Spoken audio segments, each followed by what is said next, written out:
Le Dryopithecus, c'est un nom qui peut sembler un peu intimidant, mais il représente en fait une partie fascinante de notre histoire évolutive.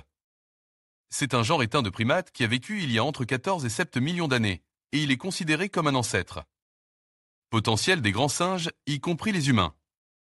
Le Dryopithecus était un primate arboricole, ce qui signifie qu'il vivait principalement dans les arbres.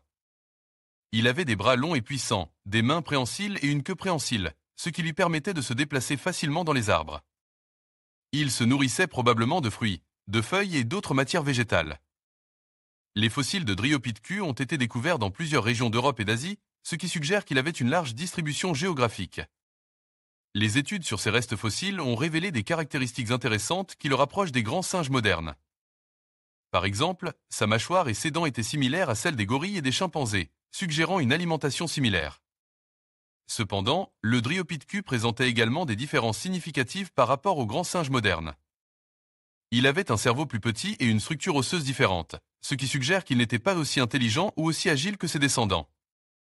L'étude du Dryopithecus est cruciale pour comprendre l'évolution des grands singes et des humains. Il nous fournit des informations précieuses sur les premiers primates qui ont évolué vers les espèces que nous connaissons aujourd'hui.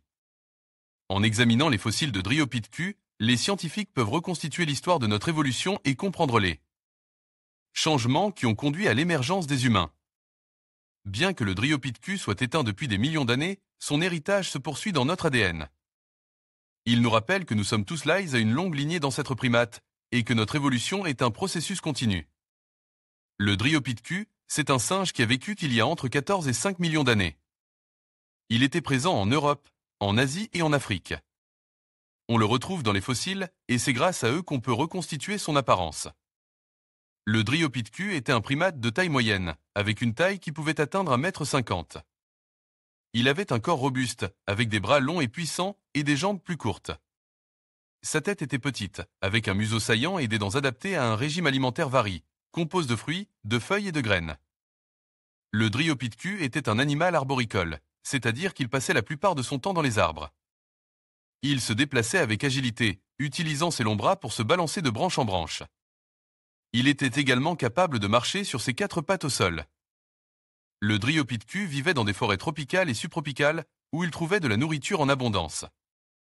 Il était un animal social, vivant en groupes familiaux. Les mâles étaient probablement responsables de la protection du groupe, tandis que les femelles s'occupaient des petits. Le Dryopithecus est un ancêtre éteint de l'homme. Il partage avec nous des caractéristiques communes, comme la structure de ses dents et la forme de son crâne. Cependant, il est important de noter que le Dryopithecus n'est pas un ancêtre direct de l'homme. Il s'agit plutôt d'un cousin éloigné, qui a suivi une évolution différente. L'étude du Dryopithecus nous permet de mieux comprendre l'évolution des primates et de l'homme. Elle nous montre que l'homme n'est pas le résultat d'une évolution linéaire, mais plutôt d'un processus complexe et ramifié.